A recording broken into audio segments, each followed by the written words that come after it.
Amados, então estamos aí no sexto parágrafo. A luz, por favor, pode apagar aqui para a visualização melhorar.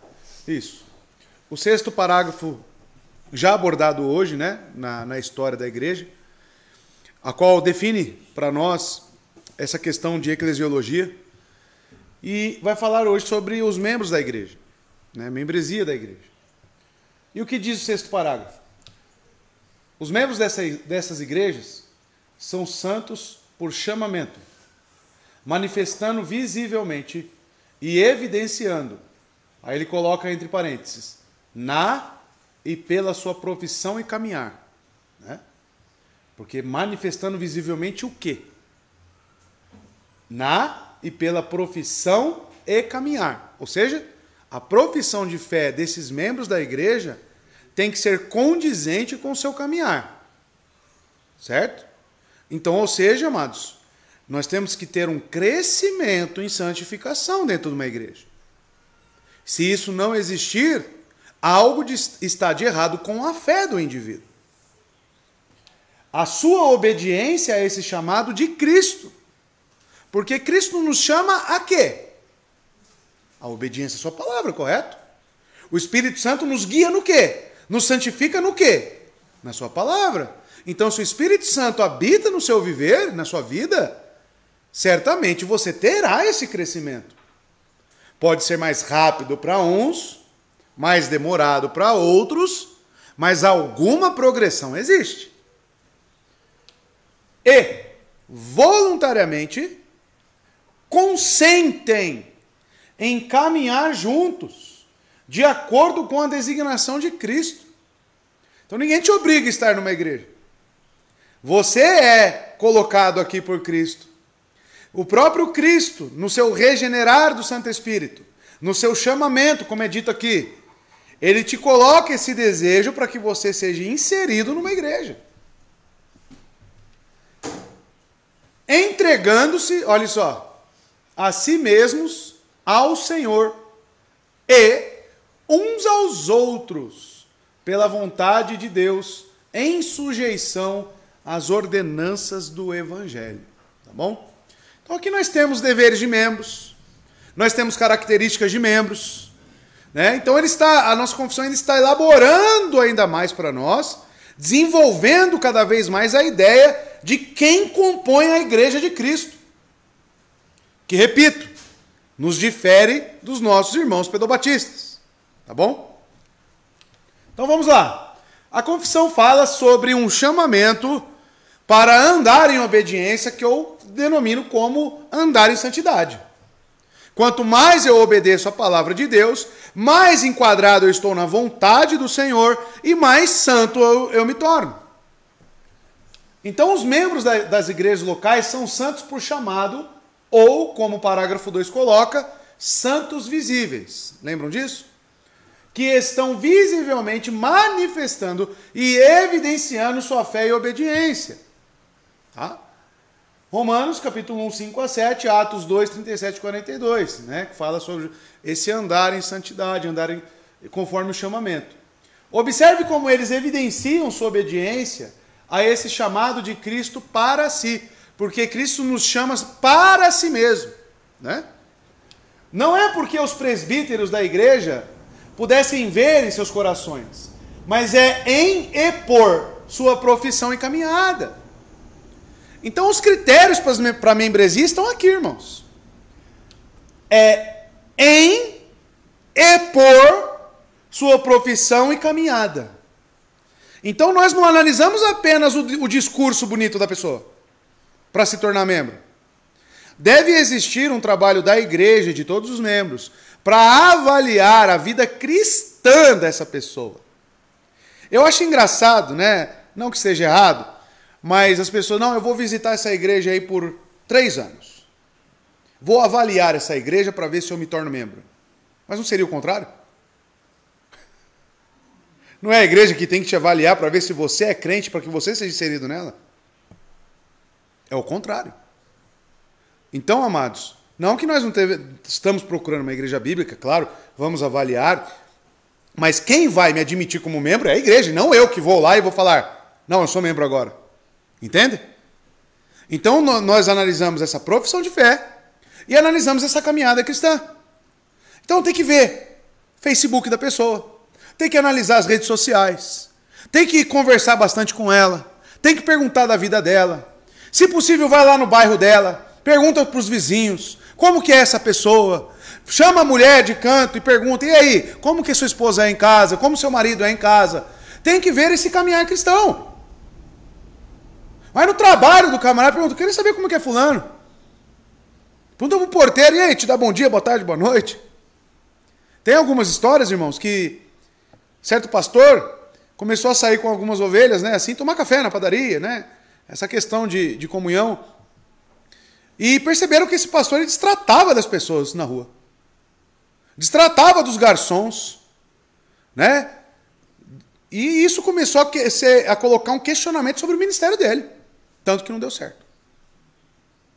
Então, amados, com os crentes não é diferente, né? Porque temos que olhar esse caminhar, esse fruto de arrependimento na vida dele. E não só a profissão de fé. O que muitas igrejas fazem, só analisam a profissão de fé. Ah, o cara se decidiu por Cristo, não acabou, então agora se torna membro. Isso é muito subjetivo. Os demônios creem também, como diz Tiago. Né? Então temos que tomar cuidado. Que essa é a única maneira pela qual podemos julgar se alguém é cristão ou não, correto? E mesmo assim erramos. Mesmo assim existe a aparência de piedade. Mas imagina se tiramos esses critérios. O que vira a igreja? Meu amigo. Com todos esses critérios, quantas vezes nós erramos? Várias. Imagina se tirar os critérios. Tá? Aí não tem nenhum cuidado para com a igreja do Senhor.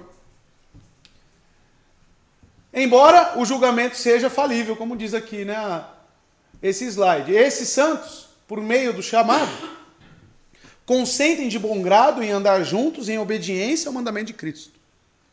Então eles consentem. Como é que uma das características dos crentes, irmãos, para se tornar membro na igreja, é justamente essa disposição em se submeter às ordenanças de Cristo. É a ordenança de Cristo nós estarmos reunidos no dia do Senhor? Então, é para se existir essa resistência da parte da pessoa? Não é. Porque o que se espera de um crente é, a palavra me ordena isso? Sim. Se sim, por que eu ofereço resistência? Então alguma coisa está de errado com a fé dessa pessoa. Tá? Então, isso tem que ser analisado. A pessoa tem que consentir em andar em obediência a Cristo. Isso é característico de um crente. Quando Cristo fala, o meu general, o meu Senhor, eu obedeço. E assim entregar-se ao Senhor e uns aos outros. Né? E isso é avaliado individualmente. Por exemplo, a Maria é membro na igreja. O seu filho quer se tornar membro. Quer ser batizado. Mas nós temos que avaliar o Mateus independentemente da Maria. Nós temos que olhar para ele e o quanto que ele está disposto a obedecer a Cristo. E não é faltando na igreja, né, meu querido? Então, nós temos que estar atentos quanto a isso. A fé dos pais é importante? Sim. Mas quando avaliamos os filhos, avaliamos individualmente. O que ele professa do evangelho e como ele caminha. Aí entra o testemunho dos pais. Não, meu filho tem feito isso, aquilo. Ele tem mudado. Ele tem confessado os seus pecados. Então o que os pais falam é importante também. Para este parecer da igreja e esse critério aí de avaliação. E assim entregar-se ao Senhor uns aos outros. Eles não apenas se comprometem com o Senhor, mas também uns com os outros como um corpo local de Cristo para servir e obedecer a Ele e também para servir uns aos outros. Além disso, eles professam sujeição às ordenanças do Evangelho, que são batismo e ceia do Senhor. O pastor de Sete Lagoas, o pastor Renan de Abreu, ele começou a disciplinar as pessoas porque estavam negligenciando a ceia do Senhor. Não estavam participando da ceia do Senhor, faltando. Uns tinham sítio ou casa na praia, vamos supor, e no domingo, dia do Senhor, que era o dia de ceia, eles ficavam na praia. Essas pessoas começaram a ser sancionadas disciplinarmente na igreja. Se você começar a faltar na igreja, dia do Senhor, você vai ser disciplinado, irmão, saiba disso. E você pode ser excluído, se você oferecer resistência a essa ordenança de Cristo. Então você precisa avaliar quais são os membros que têm faltado aos domingos. Está errado. Está negligenciando tanto as ordenanças do próprio Cristo, da sua palavra, quanto os cuidados para um com os outros. Você está edificando quem na igreja? Você está se preocupando com quem? Você tem orado por quem na igreja? Não adianta você querer falar, porque nem vindo você está. Nem presente você está. O engraçado é que se tem uma festa de aniversário, a doença passa rapidinho, né? Se é para trabalhar, vai gripado, né? Tá falando Felipe. Vai de qualquer forma, mas negligenciar os cuidados para com o corpo da igreja, aí pode. Qualquer gripezinha ou encravada falta. Mas para ir trabalhar, vai. Às vezes eu pergunto, você está de atestado do trabalho? Você faltou no trabalho? Por que você pode faltar na igreja, então? O que é mais importante? Tem pessoas precisando de você na igreja? Tem. É um corpo? Claro que tem. Então você deve estar aqui. Você deve ser presente, assíduo na igreja. É justamente isso que a nossa confissão está defendendo, irmãos. Então analise a sua conduta e veja se ela está condizente com a nossa confissão de fé. Porque senão, logo, logo, né, você vai ser sancionado. Atos 2, 41 e 42 nos dá embasamento para supor isso.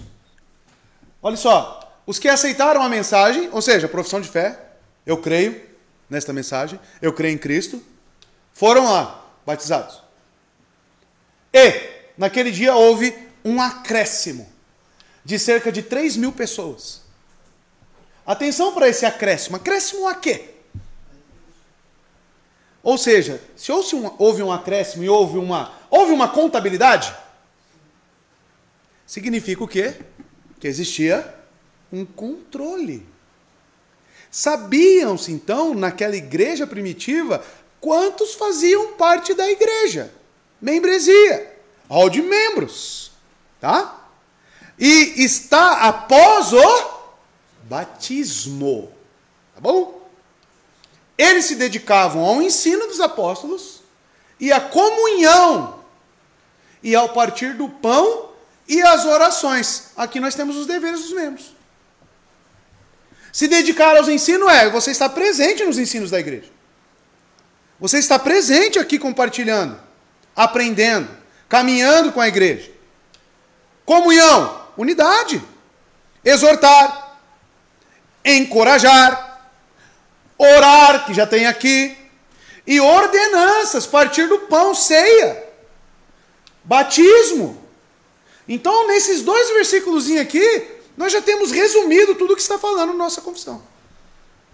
Sobre deveres de membro, o que eu devo fazer. Agora, uma pessoa ausente, se enquadra nisso aqui? Então dá para continuar sendo membro da igreja? Então, meu irmão, você, né, que está assistindo, se você não está se enquadrando nisso, chegue na igreja, tá? E converse com o seu pastor. Converse com a liderança. Explique o porquê que você não está conseguindo. Avalie se você pode ser membro ou não. E o que é prioridade na sua vida. Se eu sei que isso é bíblico, e eu tenho uma atitude contrária a isso, primeiro, a igreja tem que se posicionar. A igreja tem que exortar essa pessoa. Se continuar e permanecer, abrir um processo disciplinar. E outra, tem a outra via, que é você mesmo se tocar. Você mesmo ter a consciência de que você está errado. À luz das Escrituras. Você tem que pensar, poxa, será que eu estou cumprindo com aquilo pelo qual Cristo me chamou, meus deveres para com o Senhor e para com os outros? Eu estou cumprindo isto? Se não, você precisa corrigir. Tá? É que muitos vão levando, né? Vai empurrando com a barriga, né? Ah, eu sou membro lá, meu nome está lá no hall de membros. Eu vou arrastando, vou levando banho-maria, uma hora eu falto, outra hora eu vou. Amados, isso não é bíblico. E só uma pergunta para os irmãos, que vocês já leram isso aqui. Eles se reuniam quantas vezes por dia? Por semana? Hã? Todos os dias. Você teria capacidade de ser membro nessa igreja? Você responda. Você responda sinceramente. E tudo indica aqui que essas 3.000 pessoas eram constantes. Por quê? Olha lá, eles, aqui envolve quem? quem que eles estão aqui se referindo. E lá em Atos 2 fala que eles eram unânimes, tinham tudo em comum. Tudo em comum. Será que isso é utópico? Talvez para a sua realidade de cristão seja. Talvez para o seu parâmetro de cristianismo seja. Mas e o parâmetro bíblico? É real. Tá? Então veja. Será que 3 vezes por semana é muito? Amados, é o que nós estávamos falando aqui sexta-feira. Tá vergonhoso esse quadro cristão. Vergonhoso. Vergonhoso mesmo. Tá bom? Continuando. Então andamos juntos em santidade, com o mesmo objetivo, seguindo as ordens do mesmo Senhor, e assim prosseguimos. Os santos de Deus mostram-se como sendo de Deus na igreja, onde fazem o que o Senhor Jesus lhes ordena através de sua palavra. Eles foram chamados para serem santos, isto é, separados para o propósito de Deus, e assim para agir uns para com os outros. Entenda, você é chamado por Cristo para si mesmo, para seguir as suas ordens. Aí você é unido a uma igreja. E o que você encontra na igreja? Outras pessoas com o mesmo propósito, porque elas também foram unidas a Cristo. E aí o que acontece? A sua vida serve para estimular e ajudar esta pessoa que você encontrou na igreja a crescer na fé. E ao mesmo tempo você também é ajudado. Entenderam? Então você serve a Cristo, se sujeita a Cristo e ao mesmo tempo você se une a outros no mesmo propósito. Como é que fica a ideia do desigrejado? Tá? Devemos de bom grado estar ansiosos para servir uns aos outros. Qual foi o exemplo que Cristo deixou lá em João 13? Quando lavou os pés dos discípulos. Qual foi a ordem que ele deu para os discípulos? Amem uns aos outros. E aquilo ainda fala, para que o mundo vos conheça. Para que vocês realmente testifiquem que vocês são cristãos. E fazer isso com alegria. E como serviço ao nosso Salvador. Porque quando você me serve e eu sirvo a você, nós fazemos isso em obediência a Cristo. Porque é uma ordenança dele. Tá? Então, ao mesmo tempo que eu te sirvo, eu estou obedecendo ao meu Senhor. Será que a igreja é importante? Sem a igreja, como é que fica isso? Então você precisa amar a sua igreja. Você precisa cuidar da sua igreja.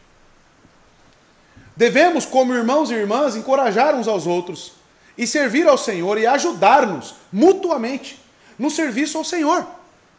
Não é a intenção de Deus que os crentes sejam solitários.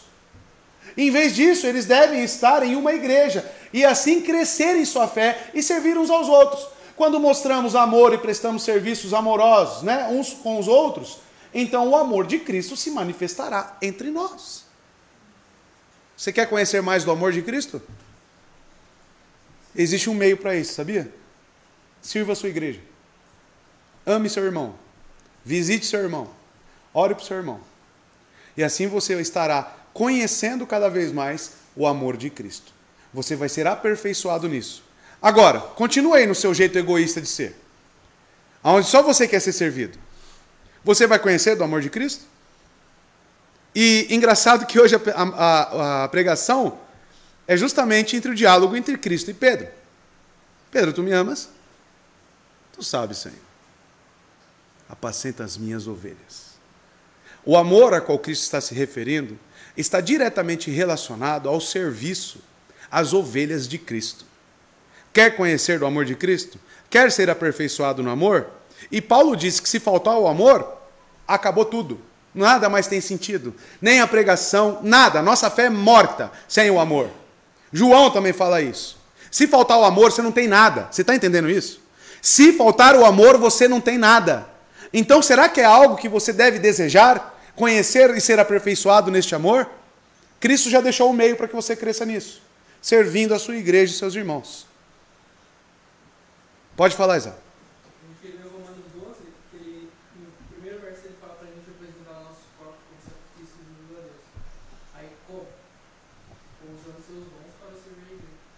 Pronto. Exatamente. Hoje também, no 15. Ele falou de novo disso. de servirmos nossos irmãos, de amar, cuidar, né? Aí o crente não quer vir para a igreja. Irmão, não tem cabimento isso, irmão. É incoerente com a nossa fé, não tem cabimento. Dia de culto você deve vir com alegria, porque é aqui que você é aperfeiçoado no amor de Cristo. Se você negligencia isso, você está negligenciando o próprio Cristo. Entende isso? Coloca isso na sua cabeça de uma vez por todas. O pastor tem que ficar pegando sua mão, você tem que ir para a igreja, você tem que ser constante na igreja, você tem que orar pelos seus irmãos. Isso é incabível. A sua própria fé que você professa deveria gerar isso em você, meu irmão. Então analisa a tua fé, meu querido. Analisa a tua fé. Quando mostramos amor, prestamos serviço amoroso uns com os outros, então o amor de Cristo se manifestará entre nós. Olha o que diz lá em João 13, 34. Com isso, todos saberão que vocês são meus discípulos. Com isso o quê? Amando os nossos irmãos, servindo os nossos irmãos. Saberão que vocês são discípulos. Você é discípulo de Cristo? Sim, claro. Eu creio no Evangelho. Como que você serve os seus irmãos? Será que a sua fé é viva? Será que a sua fé é verdadeira? Esse ponto da confissão é crucial para nós. Porque não deixa a profissão isolada. Fala de um caminhar. E explica que caminhar é esse. Certo? Olha os textos. A igreja de Deus, né?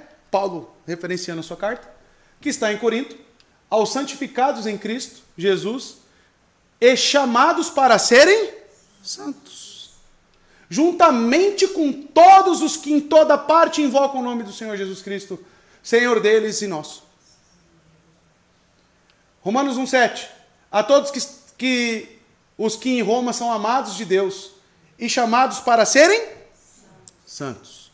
A vocês graça e paz da parte de Deus, nosso Pai, e do Senhor Jesus Cristo. 1 Tessalonicenses 5,11. Por isso, exortem-se e edifiquem-se uns aos outros, como de fato vocês estão fazendo. Isso aqui era uma igreja bíblica. Tá? Hebreus 3,13. Pelo contrário, encorajem-se uns aos outros todos os dias. Eu acho que essa igreja se reunia todos os dias. Os irmãos tinham algum contato todos os dias. Encorajem-se uns aos outros todos os dias. Tá? Durante o tempo que se chama hoje, de modo que nenhum de vocês seja endurecido pelo engano do pecado. Ou seja, individualismo, andar solitário, sem auxílio da igreja, dos líderes espirituais, vai levar você a um único caminho. Sabe qual? Endurecimento do seu coração. O que as igrejas fomentam aí fora? Justamente esse espírito de individualismo, de clubismo na igreja. Não edifica ninguém. É antibíblico. Tá? Nós temos que olhar para a igreja e raciocinar que isso aqui é um organismo que deve crescer e se desenvolver com a ajuda de todas as partes. Tá? A ajuda de todas as partes. John Dagg, Batista. O caráter das pessoas que compunham as igrejas do Novo Testamento pode ser prontamente aprendido a partir das epístolas dirigidas a elas. Eles são chamados de os eleitos de Deus, filhos de Deus pela fé, santificados em Cristo Jesus, chamados a ser santos, santos em Cristo Jesus, seguidores do Senhor, amados do Senhor. Não há dúvida de que essas igrejas eram, na visão dos escritores inspirados, que se dirigiam a elas, compostas de pessoas verdadeiramente convertidas a Deus. Ou você acha que Paulo escreveria isso, né, de maneira subjetiva e sem saber a quem ele está se referindo? Quando ele escreve a Roma, ele sabe que lá tem santos, eleitos. Tessalônica, a mesma coisa. Né? Então, quem compõe a igreja de Deus são crentes que professam Cristo e andam em santidade, aos santos. Tá? Pensamento contemporâneo de membresia. Aí as coisas começam, talvez seja o seu pensamento. Aí você tem que avaliar o seu pensamento de igreja. Graças ao bom Deus, aquele livro do... O nome do... Não, o outro, antes que a gente estudou. Do Jeffrey Johnson. Deu um início ali para nós. Nessa metanoia do que realmente significa a igreja. Quais são nossos deveres. Aquele estudo já nos ajudou nisto. Né? Você já deveria ter feito todas as provas. E encerrado aquilo lá. Porque nós já estamos em outro livro, em outro assunto. Né? Aí você vai deixando para trás. Mostrando o seu empenho, mostrando a sua preocupação com a igreja de Cristo. Aquilo mostra sobre a sua preocupação, tá? Aquilo mostra sobre quanto você ama a igreja, tá? Aquilo revela o quanto seu coração está ligado nas coisas de Deus, tá? Cuidado. Cuidado, onde estão suas prioridades? Pensamento contemporâneo de membresia. Muitos gostam de ser frequentadores de igreja e não enxergam necessidade de se tornar membros. Tanto por ignorância bíblica, claro, ninguém explicou, né, ensinou talvez, ou também não quer aprender, e também pela má vontade de assumir compromissos. As pessoas não querem compromisso. Sabe por que as pessoas não querem compromisso? Porque são irresponsáveis. O irresponsável nunca quer compromisso.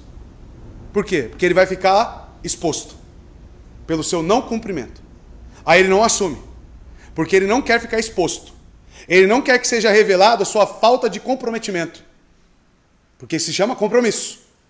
Logo, no compromisso tem deveres. Tem obrigações. Aí você fala, pessoal, você tem que se tornar membro. Não, eu não. Não quero. É o isentão. Ele quer ficar esquecido. Lá na última fileira da igreja.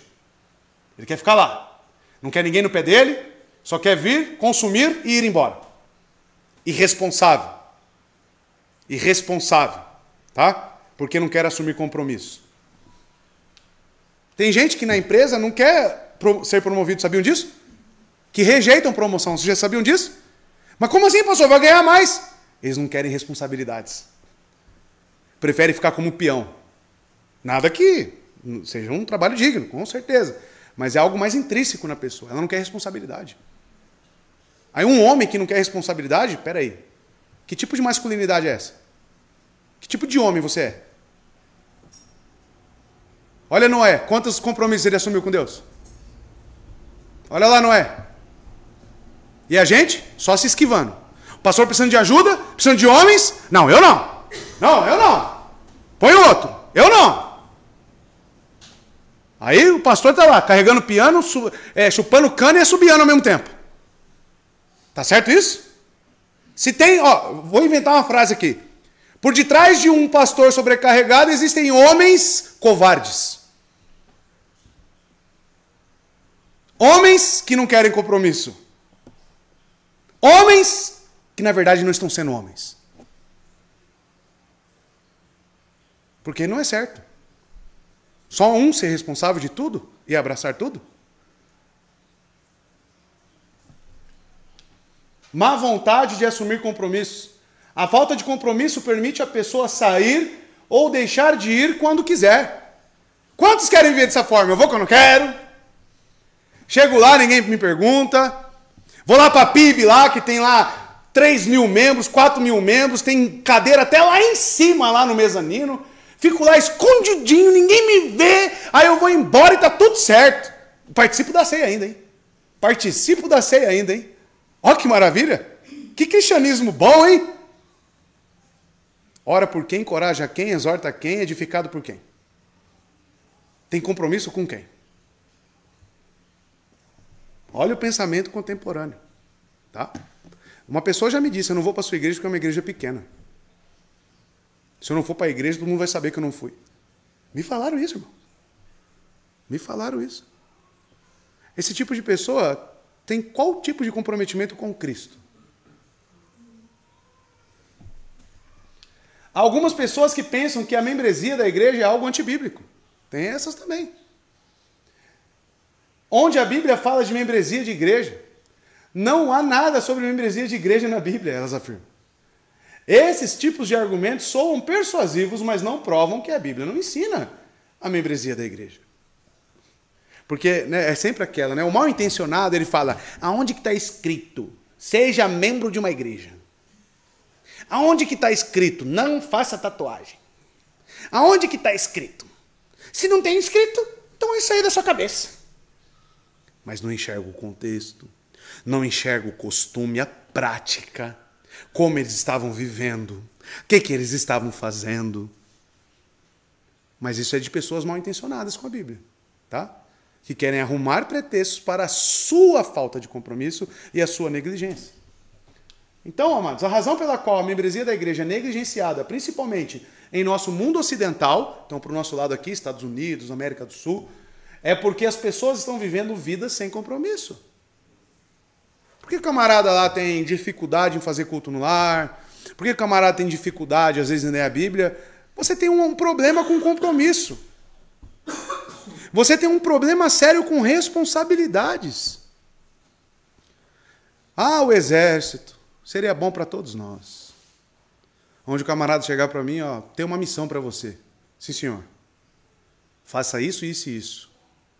Aí você pensando, como que eu vou fazer isso que ele está me pedindo?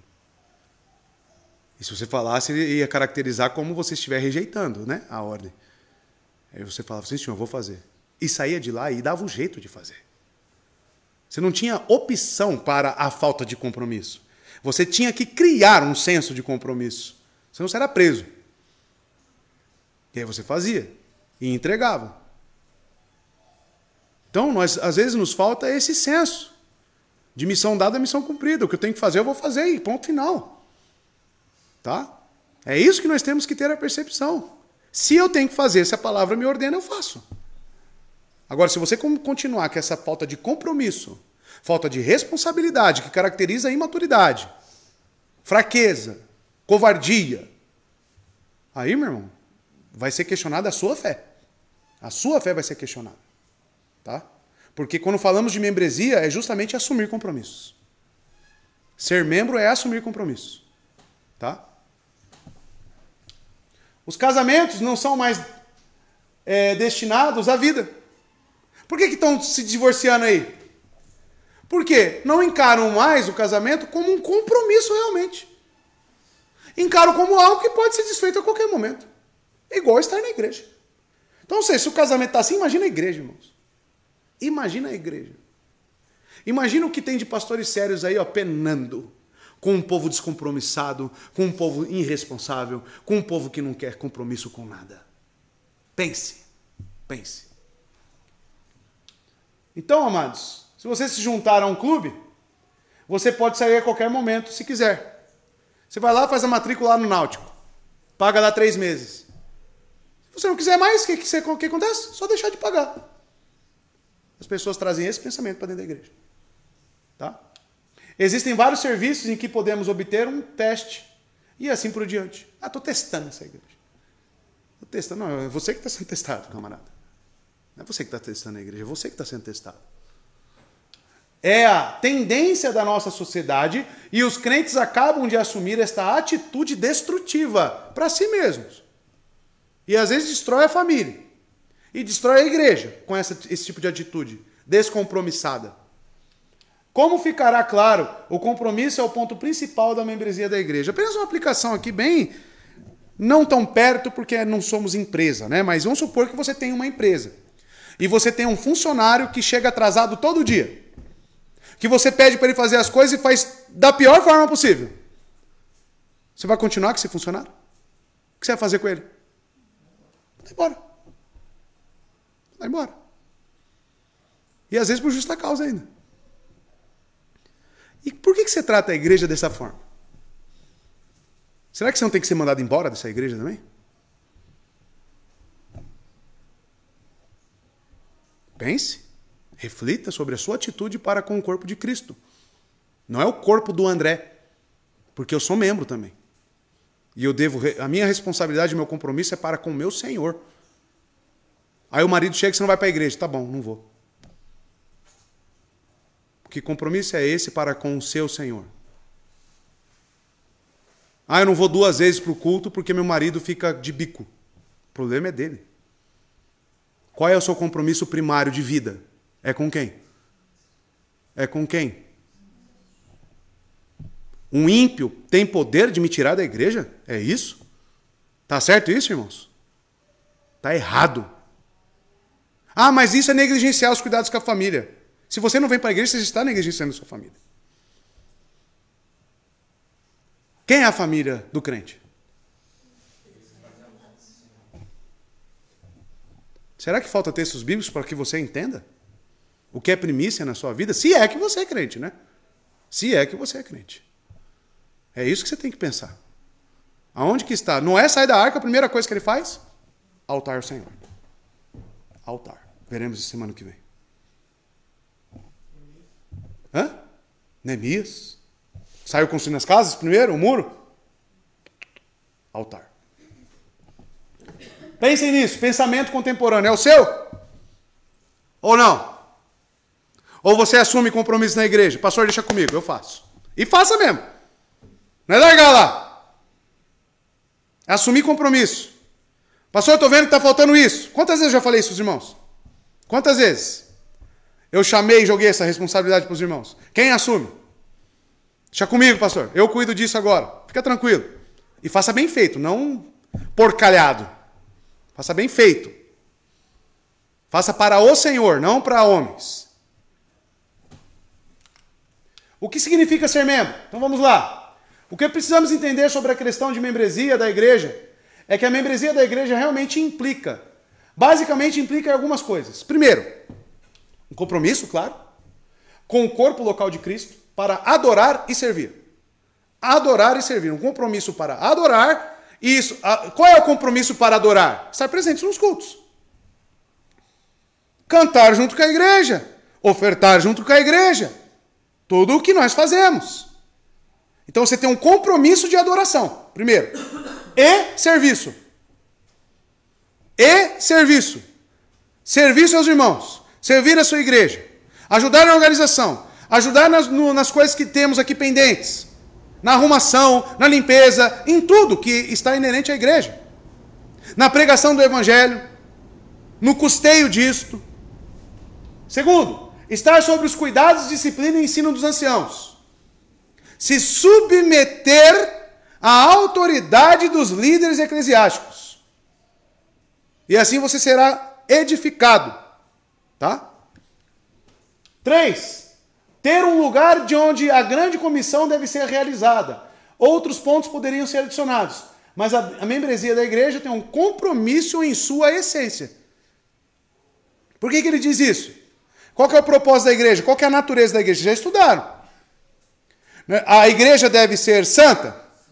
A igreja deve defender a verdade e prezar pela verdade? Anunciar a verdade? A igreja deve ter união e nessa união ter essa troca e edificação mútua? Então, nesta essência, o que define a igreja está embutido os seus deveres. A essência da igreja define os seus deveres com a igreja. Se a igreja tem que ser santa, você tem que andar em santidade. Se a igreja defende a verdade, você deve estudar a verdade e defender a verdade. E ajudar o pastor a anunciar, a evangelizar. Se deve ter união, comunhão, como em Atos 2, você deve estar presente, porque tem comunhão sem presença.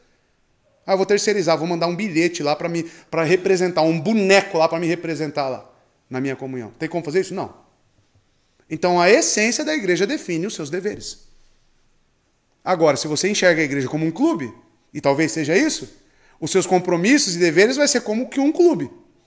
Tá? Então a sua cosmovisão de igreja tem que mudar. Tem que mudar a luz da Bíblia. Então, amados, quando um cristão se torna membro de uma congregação particular, ele está se comprometendo com este corpo local. Os cristãos sentem essa necessidade, portanto, eles se unem a um corpo local de Cristo e procuram servir o seu rei lá. Aonde está o reino de Cristo aqui na terra? Hã? Na igreja. Aonde que os cristãos servem a Cristo aqui na terra? Principalmente na igreja. Aí você não tem compromisso com a igreja. Você quer me enganar e falar que você está pregando o evangelho lá fora. Você quer me enganar e quer dizer que você está amando as pessoas lá fora. Você é um mentiroso. Se você odeia seu irmão, o que João diz? E odiar é só colocar uma arma na cabeça dela e querer matá-la? Simplesmente você fingir que não existe. Não tem compromisso nenhum com a sua igreja. Você já demonstra que você odeia os seus irmãos, com a sua atitude. Imagina, eu amo a minha esposa. mas não faço um carinho nela. Não cuido dela. Não ensino ela. Não me sacrifico por ela. Amo ela. Não aconselho ela. Hã? Fico longe dela. Eu amo ela? Mas aí eu falo, enche a boca e falo, não, eu amo a minha esposa. Você é um mentiroso. Você é um mentiroso. Tá? Muito pesado, irmãos? Muito pesado? Alguma coisa fora aqui das Escrituras? Estão entendendo a linha de raciocínio? Este é o lugar onde eles são nutridos. Onde que você é nutrido espiritualmente? Na igreja. Tá? E onde eles podem ministrar ou ser ministrados por outros.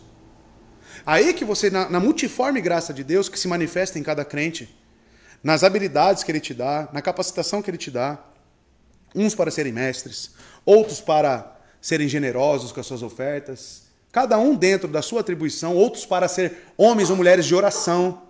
Dentro daquilo que Deus tem te chamado, você serve a sua igreja e você cresce espiritualmente. Aquilo que você recebe do seu Senhor, você doa. Lembra dos talentos? Lembra dos talentos? O que você recebeu do seu Senhor? Como você tem administrado isso? É na igreja. É na igreja que você multiplica isso. E Cristo fala, se você deu de comer, ou de beber, ou vestir a algum dos meus pequeninos, a mim vocês fizeram. A mim vocês fizeram. Cristo não diz isso? Mateus 25, né, se eu não me engano. Vocês fizeram a mim. Aí a pessoa não quer servir a igreja, não vem para a igreja. Está servindo quem? Está servindo quem? É submissa a quem? Então, amados, quando alguém quer se tornar um membro de uma igreja local, eles estão se comprometendo com essa igreja. Pode haver requisitos para a membresia da igreja, desde o batismo bíblico até a subscrição da confissão de fé. Mas o mais importante, eu diria, a comunhão. Ter esse desejo de se submeter e cuidar uns dos outros. É a primeira coisa. Então, eu fico muito triste quando a pessoa me manda mensagem e fala, pastor, eu não vou para a igreja hoje porque eu vou trabalhar. Eu fico assim, ó, de cara. Pastor, eu não vou para a igreja hoje porque tem que levar o cachorro para passear. Aí eu fico assim, ó. O que esse irmão entende de compromisso com a igreja de Cristo? Irmão, ninguém precisa dizer para mim que eu preciso vir para a igreja. O próprio Cristo na sua palavra já diz. Você entendeu qual é o seu compromisso? O que você tem que fazer na igreja? Eu não vou para a igreja porque meu marido está de bico. Que o bico aumente 3 vezes. A sua submissão a ele é no Senhor. Efésios, capítulo 5. Até dos filhos aos pais é no Senhor. Sabiam disso? É no Senhor. Ou seja, o parâmetro para a obediência é aquilo que fere os princípios da minha fé. Palavra. Se feriu a palavra, não existe mais submissão. Que o bico aumente. Mas eu tenho compromisso com o meu Cristo, com o meu Salvador, com o meu Redentor. E automaticamente com os meus irmãos. A igreja primitiva, voltando a ela, que é o maior parâmetro que nós temos. É bastante provável que a igreja primitiva mantivesse um registro de seus membros, como disse.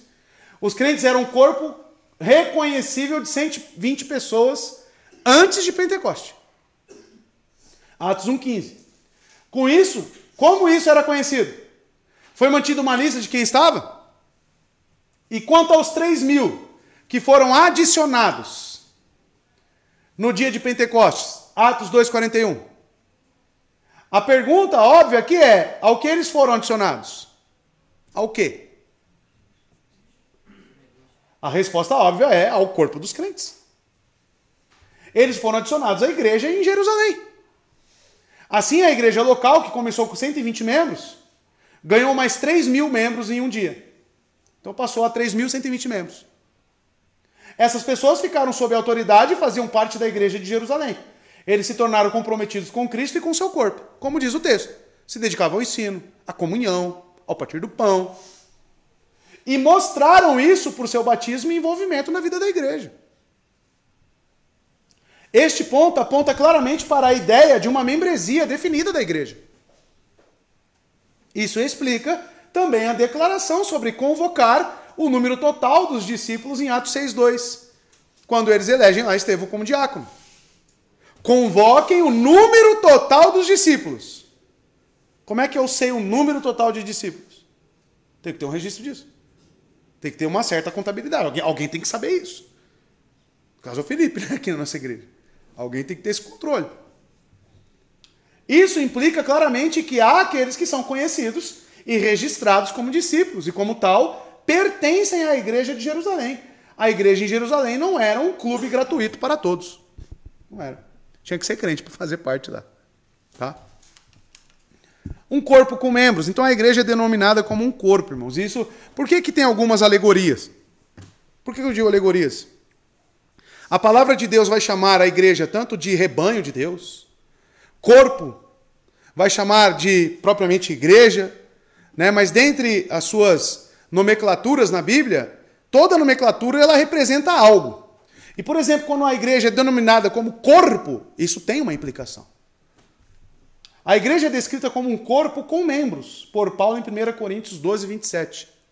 Nesta imagem e analogia, há um compromisso por parte dos membros do corpo de servir uns aos outros. Por exemplo, quando você vai vestir um sapato, qual parte do seu corpo ela mais te auxilia para vestir um sapato? Imagina se você não tivesse. Para comer. As mãos. Né? Agora imagine, você sem braços. Aí pense que você é o braço da igreja ou a mão da igreja. Aí você falta. E eu tenho que vestir o sapato naquele dia. E você não está aqui. E aí? Não vou conseguir vestir o sapato. Aí você tem que se perguntar, então, que mão é essa que tira e põe?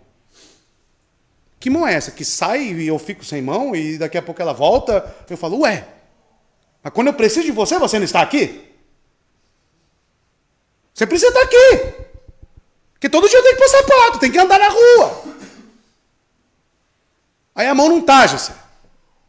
Aí o pé não está, como é que eu vou andar? Aí o dedinho não está também. Aí me falta equilíbrio. Aí me falta o ouvido. Os outros falam comigo, hã? Será que você é esse? Que quando a igreja precisa, você some? Olha por que a Bíblia chama de corpo. Corpo! Você recebe estímulos de um cérebro. A cabeça que é Cristo através da sua palavra. Você é nutrido. Você é alimentado.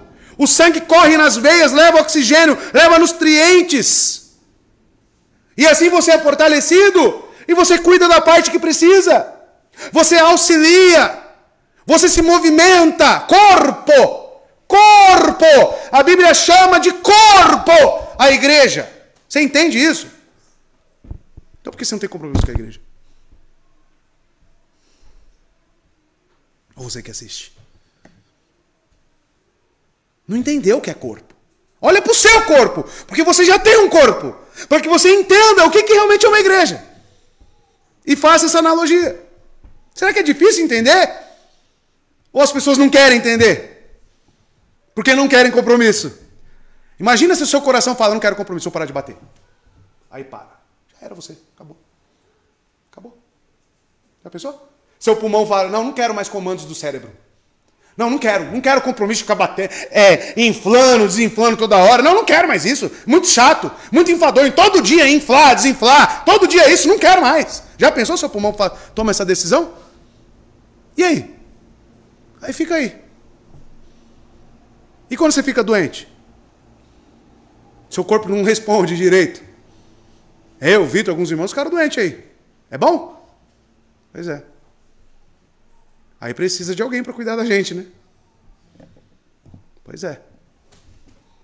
Bom, já resumi tudo que está aqui nesse slide. 1 Coríntios 12:27. Ora, vocês são o corpo de Cristo. Olha lá. Vocês são o corpo de quem? De Cristo. Por isso que quando nós servimos uns aos outros, realmente mostramos para o mundo que somos discípulos. Porque somos o corpo dele. A igreja é como se Cristo estivesse aqui, na terra. A igreja, a embaixada do céu. Aí você negligencia isso. E cada um de vocês, eu, você, todo mundo aqui, cada um de vocês que é membro, individualmente, olha só, individualmente é membro desse corpo.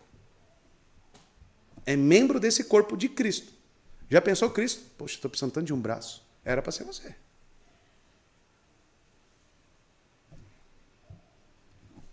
Primeira Coríntios 12, verso 12 a 14. Ora, assim como o corpo é uma unidade, de novo o corpo, uma unidade, olha só, uma unidade.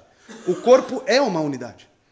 Embora tenha muitos membros, e todos os membros, mesmo sendo muitos, formam um só corpo. Assim também com respeito a Cristo.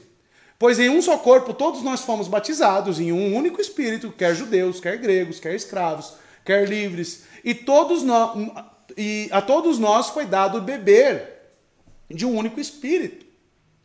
O corpo não é composto de um só membro, mas de muitos. Para Paulo ensinar isso, será que por quê, né?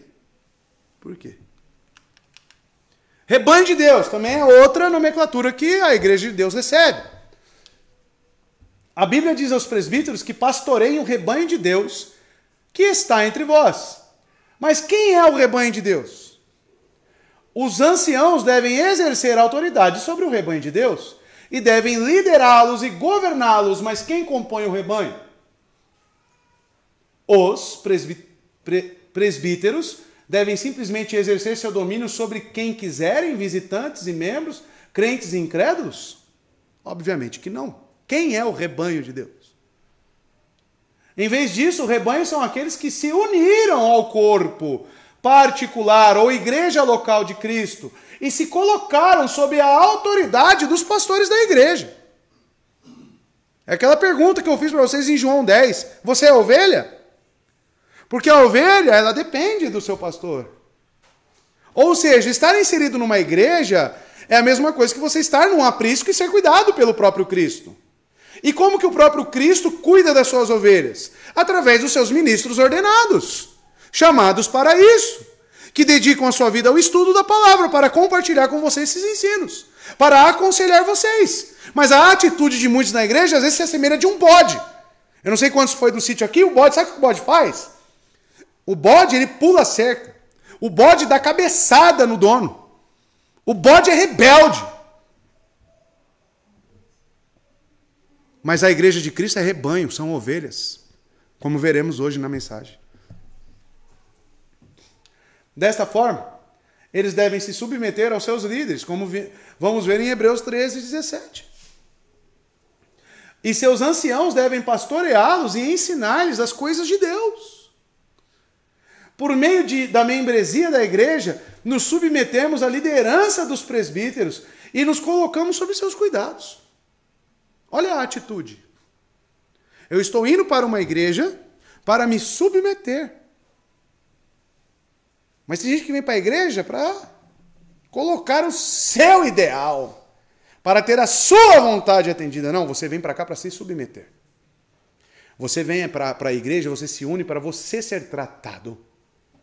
Você servir. O caráter de submissão e humildade, como de uma ovelha. Tá? Aqueles que não fazem parte de um corpo local de crentes estão simplesmente em desobediência a este mandamento de Cristo de se submeter aos seus líderes, né, ou aos nossos líderes. Isso não é porque é aqui, porque eu sou pastor que eu estou falando, não, irmão. É em qualquer igreja de Cristo, porque qualquer igreja de Cristo tem lá o ministro ordenado por ele. Aí você vai lá para, não concordo com esse pastor. Ele não tinha que ser pastor. Eu não aceito ele como meu pastor. Então você briga com Cristo. É ele que está errado na composição da sua igreja. É ele, porque ele é o cabeça da igreja. É ele que chama e ordena seus ministros. Aí você briga com Cristo. Aí o bode talvez seja você. Você, que não se submete, que não se aconselha, como eu falei na pregação da manhã, e vive aí, a bel prazer, do jeito que você quer. Vai, continua. Continua. Rebanho. Você faz parte do rebanho? Disciplina eclesiástica, outro ponto. Outro ponto que apoia a membresia da igreja é a questão da disciplina da igreja. Mateus 18, 1 Coríntios 5. Eu vou aplicar uma disciplina em quê? Numa membresia, né? Numa igreja, exercer isso numa igreja. Se eu não me coloco sob a liderança de uma igreja local, então eu também devo aceitar sua disciplina, se houver alguma falha dentro de mim, né? Então, se submeter à liderança da igreja é estar disposto a ser disciplinado, se necessário. Se sujeitar a isso. Tem gente que não gosta de conversar com o pastor. Primeiro, por orgulho. Segundo, por falta de compromisso. Terceiro, porque não quer expor os seus erros e não quer ser tratado. Porque dependendo do caso que você falar para um pastor, ele vai te aconselhar, claro, primeiramente, ele vai te exortar, vai te chamar ao arrependimento, vai orar com você. Mas se você permanecer nisso, vai chegar a um ponto que ele vai ter que aplicar uma sanção em você. E as pessoas não querem ser tratadas. E encaram a disciplina como algo negativo apenas. Mas a disciplina é para trazer para perto. A disciplina é para gerar arrependimento em você. Tá? E todos nós temos que ter essa disposição de ser disciplinados. Eu também. Todos nós que somos membros. Se eu estiver errado, se eu estiver tendo uma conduta não condizente com a palavra de Deus, eu tenho que ser disciplinado. Eu tenho que ser exortado. Olha o compromisso. Então, através da membresia, a igreja, eu aceito o fato de que eu posso ser um sujeito da disciplina da igreja. Mas os anciãos têm autoridade para disciplinar alguém que não é membro e que não está comprometido com esse corpo local? Tem como fazer isso? Não. Eles têm alguma autoridade para disciplinar um visitante, como fazem com os membros que assumiu o compromisso? Não. Alguns chegam para mim às vezes e falam, pastor, fulano não está vindo para a igreja. Eu falei, é membro? Se tornou membro? Você pode falar, claro, com ele, mas nós não temos poder de ação em quem é visitante. Primeiro porque ele tem que ser caracterizado como um salvo. A igreja avaliando, aí ele passa a ser membro. Aí ele se sujeita à liderança. Aí ele começa a ser tratado. Mas até que isso não aconteça, não se tem compromisso com a igreja. Ele só está pleiteando a membresia. Outros não, né? Talvez. Não sei. Olha, é difícil lidar com as pessoas, irmãos. As pessoas não são claras com seus ideais. Ou talvez por falta de entendimento, ou talvez por deliberalidade mesmo. Má intenção. Tá? E o pastor fica lá, igual um bobo. E aí? O que você quer? Qual a ideia? Né? Os presbíteros não são presbíteros do Estado, mas de uma igreja local particular. Quando Paulo, por exemplo, fala daquele que deve ser excomungado, ele fala dele sendo colocado para fora da igreja. Olha aí, membresia. Pressuposta ali no texto de 1 Coríntios 5, 12 a 13. Quando olhamos para Mateus 18 e o que o nosso Senhor disse a respeito da disciplina, então vemos claramente alguém que fazia parte da igreja e depois não é mais. Porque qual é o último passo lá de Mateus 18? Trate-o como pagão ou publicano. Né? Ou seja, ele não faz mais parte daquele meio. Que meio? Membresia de uma igreja. Tá? Isso significa claramente que ele deve ser tratado como um estranho. Tá bom? Mark Dever, ações de reprovação e, em última análise, exclusão devem ocorrer dentro da arena de um grupo específico e identificável de pessoas. Em muitos outros lugares do Novo Testamento, uma igreja parece ser composta de um grupo específico, identificável, tanto que tem números de pessoas, né? Aí ele cita Atos, tá?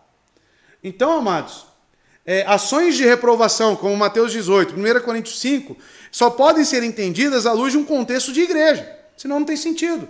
Trate ele como estranho. Estranho do quê? Tirem ele do meio de vocês. Que meio?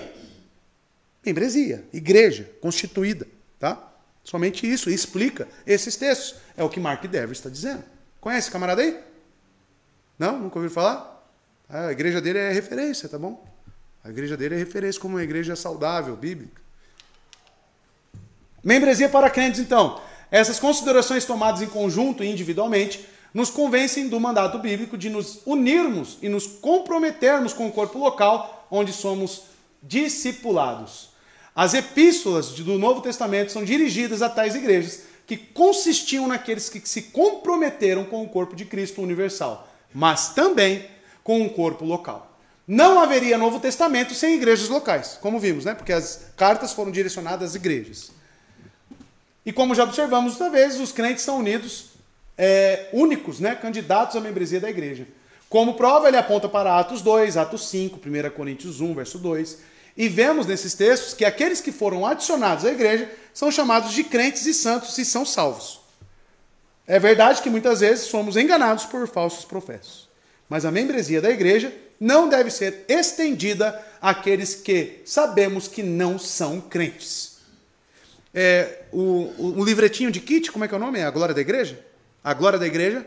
Quando ele trata sobre membresia da igreja, ele fala, para ser admitido um novo membro, tem que ser unânime. Se tiver uma pessoa que fala, eu não sinto firmeza nessa pessoa, ela não deve ser admitida. Deve ser unânime o corpo, porque vai fazer parte do seu corpo aquela pessoa, entende? Aí você vai colocar um corpo que não vai te atender. Já pensou? Que não é crente. Então, esse critério de membresia ele tem que ser refinado. Tem que ser unânime. Tá bom? Então, por isso que nós não estamos aqui para brincadeira. Nós estamos aqui na igreja para seriedade. Não estamos aqui para brincar de igreja. Então, você tem que assumir o seu compromisso. Você tem que assumir a sua responsabilidade. Começando com o quê? Chegando no horário nos cultos. Você tem que parar de ser menino. Você tem que parar de ser imatura ou imaturo. E começar a assumir sua responsabilidade. Tá? A H. Strong, né? Tem dicionários, um teólogo muito renomado.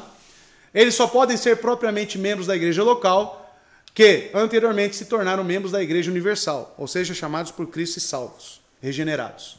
Ou, em outras palavras, tornaram-se pessoas regeneradas, diz Strong. Somente aqueles que foram previamente unidos a Cristo são, no Novo Testamento, autorizados a se unir como sua igreja. Por que está enfatizando isso?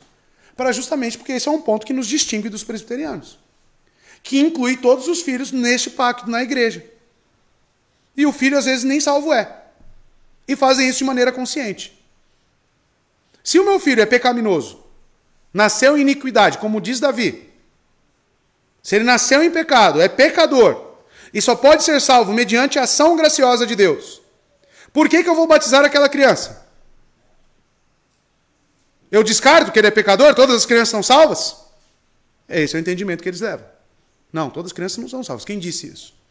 Aonde que está essa prova bíblica de que todas as crianças são salvas? Né? As crianças eleitas são salvas. Essas são salvas. Tá? Então, a igreja tem que ser composta por quem? Por qualquer um? Filhos de crentes? Esaú faz parte da igreja? Ismael faz parte da igreja? Mas foi circuncidado. Não faz parte da igreja. Não faz parte porque não tinha fé. Não recebeu o dom gracioso de Deus. Deveres do membro da igreja. Então, olha só.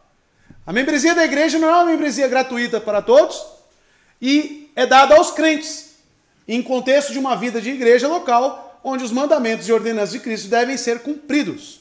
Todos os mandamentos, uns aos outros, foram escritos aos membros da igreja locais, que foram ordenados a levar esses mandamentos uns aos outros.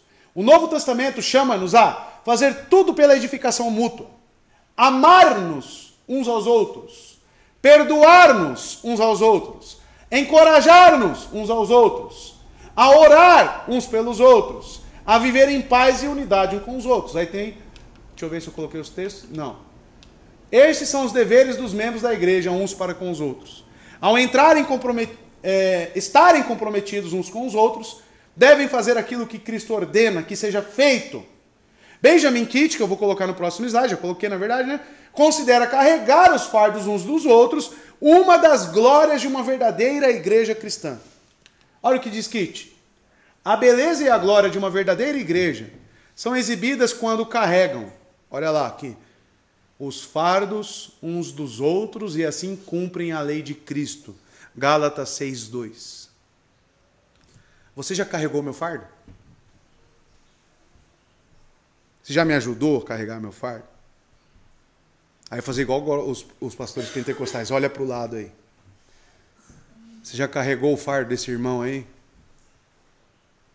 Já se preocupou com esse irmão aí, irmão? A glória, a beleza de uma verdadeira igreja reside nisso. Você só vai carregar um fardo de um irmão quando você se preocupar com ele e tiver um compromisso com esse irmão. E com Cristo, claro, primeiramente. E para que você possa fazer isso, considere onde está a igreja na qual não há fardos para nascer. Tem fardos aqui? Só uma pergunta. Será que tem fardos aqui para serem carregados? E qual que é o seu compromisso com isso? Considere o fardo que Jesus Cristo criou para você. Sim. Esses fardos são enviados por quem? Por Satanás? Considere o fardo que você tem que carregar por conta própria, que é seu. Não podeis ser em algumas coisas um fardo para os vossos irmãos? Será que em algum aspecto eu não posso te ajudar? Será que você não pode chegar no irmão e perguntar, você está precisando de alguma coisa? E você ao mesmo tempo ter humildade para falar que você tem carregado um fardo? Porque se o fardo existe, você precisa comunicar. Porque ninguém aqui também tem bola de cristal, né? Então quando você tem compromisso com uma igreja, quando você trata a igreja, seu irmão, e também é tratado, você compartilha das suas dificuldades. Reunião de oração é para isso. Você falar dos seus fardos. Para você conversar com o seu irmão, para ele orar por você e de alguma forma ele te ajudar a carregar esse fardo. E eu te pergunto, você tem carregado o fardo de alguém aqui na igreja? Tem? Já olhou para a pessoa ao seu lado e falou, quantas vezes eu ajudei esse irmão? Será que ele não tem problema? Não podeis ser, em algumas coisas, um fardo para vossos irmãos? Você não gostaria que os outros carregassem seu fardo? Deus não pode fazer com que você carregue um fardo mais pesado, porque você não pode suportar o do seu irmão? É um cumprimento da lei do amor.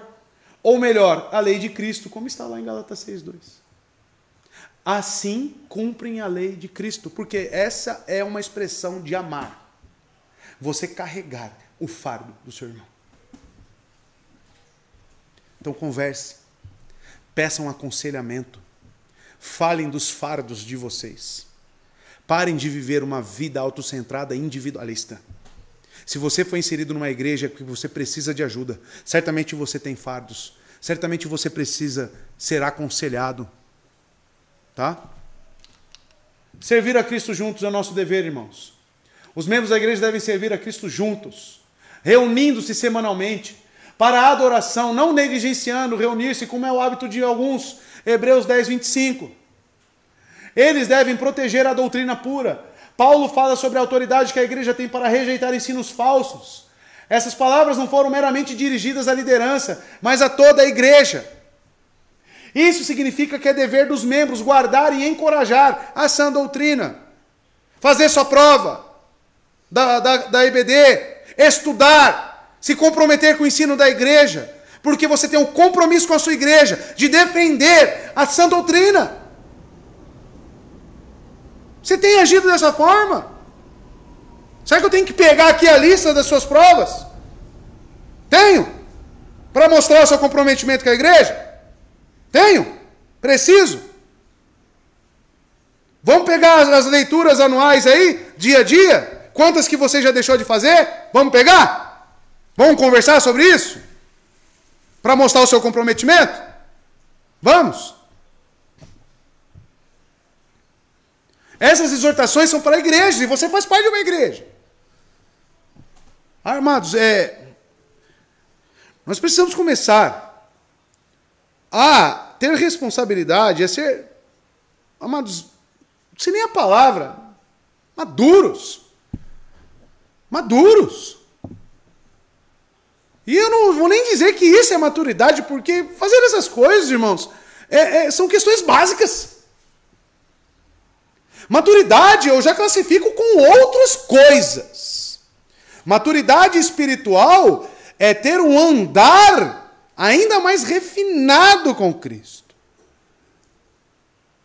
É ser fervoroso na oração. É você andar no Espírito realmente. Maturidade é outras coisas, biblicamente falando. O que nós estamos falando aqui de fazer uma provinha, são coisas básicas. De você ler sua Bíblia. A gente tem que quase que implorar para você pegar a sua Bíblia, abrir e ler. Está normal isso para você? Está normal isso para você? Sejamos sinceros, irmãos. É normal isso?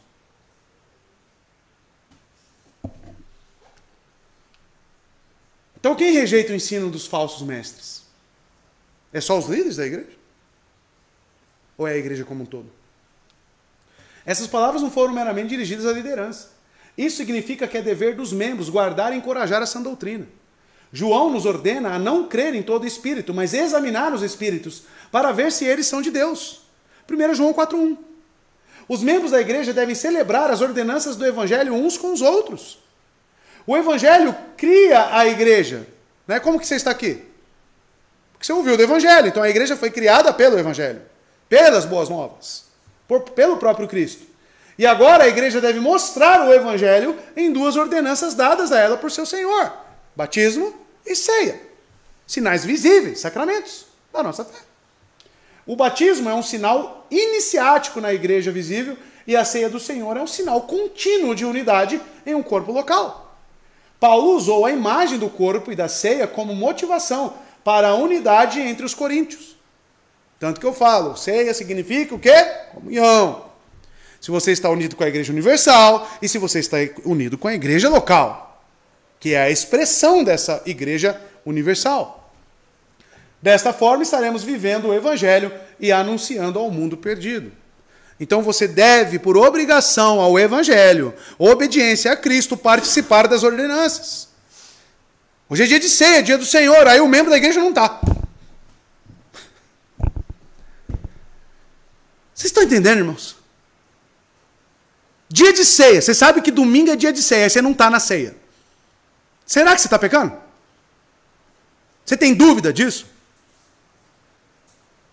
É sua obrigação estar no dia do Senhor, na igreja, em comunhão com os santos, participando dos sacramentos.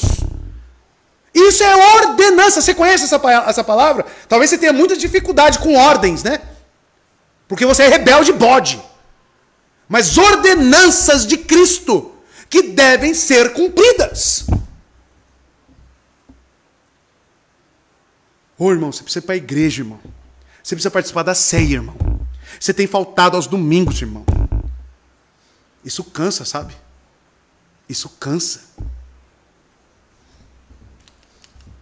Deveres para com os líderes. Então vocês têm... Nós, membros, temos deveres para com os líderes. Seja onde for. Os membros da igreja também têm deveres para com a liderança de sua igreja. Os membros devem orar pelos seus líderes. Tem orado pelos líderes? Como os líderes também são membros, os comandos uns aos outros também se aplicam a eles. Meu fardo tem que ser do seu interesse. Não é porque eu sou pastor, eu sou uma figura isolada. Não. Eu sou membro também. Todos esses deveres que eu estou falando, os irmãos, eu também tenho que cumprir. Aí o camarada quer ser pastor.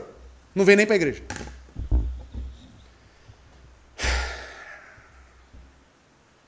Você acha que é fácil, irmão, a vida de pastor? O camarada, não, pastor, eu quero ser pastor. Tá. Como que é seu compromisso com a igreja? Não dá, né, irmãos? Não dá. Vocês estão entendendo? E também se aplica a eles, mas a oração também deve ser feita por eles especificamente, por seu papel e ofício na igreja. Claro, pastor que não ora, já pensou um negócio desse? Os membros devem obedecer e submeter-se aos seus líderes. Hebreus 13:17. 1 Pedro 5,5, coloquei os textos. Eles devem ser honrados. Os líderes, os pastores devem ser honrados. Devem apoiar financeiramente, os membros devem apoiar financeiramente aqueles que trabalham na palavra, pela palavra, em prol da palavra. Textos. Colossenses 4:3. Ao mesmo tempo, orem também por nós. Quem escreveu? Paulo, um apóstolo, pedindo oração. Então vocês devem orar. A igreja ora pelos seus líderes. Ora pelos pastores. Para que Deus abra uma porta para a nossa mensagem, a fim de que possamos proclamar o ministério de Cristo, pelo qual estou preso. Vimos isso nas reuniões de oração, naquele livretinho, que devemos orar. Hebreus 13:17, obedeçam seus líderes e submetam-se à autoridade deles. Você tem feito isso? Ou você é seu líder? Não, eu sou meu líder. Eu me guio. Eu leio a Bíblia, eu vejo nos livros e eu vou. Vou com as minhas próprias pernas. Aí o pastor fala, não é bem por aí não, pastor. Ah, tá bom, então vai. Submete-se à autoridade deles, eles cuidam de vocês como quem deve prestar contas. E o pastor bíblico, sério, ele sabe muito bem disso. Dessa prestação de contas. Falei na manhã sobre isso. Obedeçam-lhes. De novo.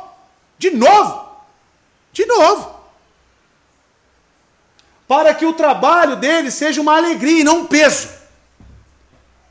Se está escrito isso aqui, será que vira um peso? Tem pessoas na igreja que são peso, sabiam disso? Tem pessoas que são tão rebeldes que se tornam peso para o trabalho do ministério. Insubmissas, não se aconselham, dão problema na igreja, agem por conta própria. Só traz preocupação para os nossos corações. Quando eu vejo um ato impensado de uma pessoa que tomou uma atitude autocentrada e por si só, e eu estou vendo que vai dar problema lá na frente e não tem outro caminho, só vai dar problema, qual que sentimento que você acha que eu tenho? Alegria? Fico lá, chego lá com a minha esposa, abro um champanhe, aê, minha esposa, olha lá, fulano agora vai se dar mal, aê, legal. Você acha que é assim que eu ajo? Você acha que eu tenho alegria de ver você se estrupiar na vida? Você acha que eu tenho essa alegria? Eu fico triste por você, meu amado. Eu falo, puxa vida, por que ele agiu assim? Por que ela está fazendo isso? Por que ela não faz uso dos meios de graça? Por que ela não se submete? Por que ele não se submete? Traz tristeza, irmão. A minha oração se torna uma oração de lamento pela sua vida. É triste, é peso, é pesado. Aí você pensa, se eu falei para vocês que tem nessa mão aqui pessoas que se aconselham nessa igreja, nesta mão aqui, imagine se eu estou triste com a realidade de muitos aqui. E orando a Deus. Não é fácil, irmãos. E às vezes são questões simples de humildade e de sujeição à igreja aqui de Cristo, à liderança. E é dever dos membros, olha os textos, obedecer, se submeter. As pessoas não querem mais isso. Agora pedimos, irmãos, que tenham consideração para com os que se esforçam no trabalho entre vocês, que os lideram no Senhor. Olha só, que a nossa liderança tem que ser no Senhor também. Tá? E os aconselham. Para quem se aconselha, né? Tenham-nos na mais alta estima. A pessoa quer ver o pastor longe dela. A pessoa não quer contato com o pastor, não quer falar dos seus problemas. Não quer. Com amor, por causa do trabalho deles. Vivam em paz uns com os outros.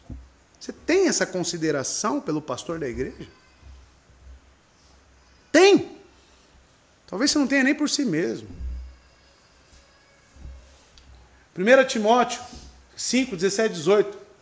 Os presbíteros que lideram bem a igreja são dignos de dupla honra. Dupla honra. Tá? Isso não é porque eu sou pastor, não. Em qualquer lugar, em qualquer igreja de Cristo que tenha os seus líderes. Repito. Se você um dia sair daqui e for para outra igreja, você tem que continuar com as ordenanças bíblicas. Tá? Tanto eu quanto você. Dignos de dupla honra, especialmente aqueles cujo trabalho é a pregação e o ensino. Pois a Escritura diz, não amordace o boi enquanto está debulhando o cereal. E o trabalhador merece o seu salário. Por que não amordace o boi? Porque o boi ele era a ferramenta de trabalho para arar a terra. Aí quando se dava um milhozinho para o boi, deixa o bichinho comer, porque ele trabalha. Deixa o pastorzinho lá, coitado, ser mantido. Ajude ele. Ele é digno do seu salário. Falei para o Felipe, quando ele ficou nas minhas férias me cobrindo, e aí?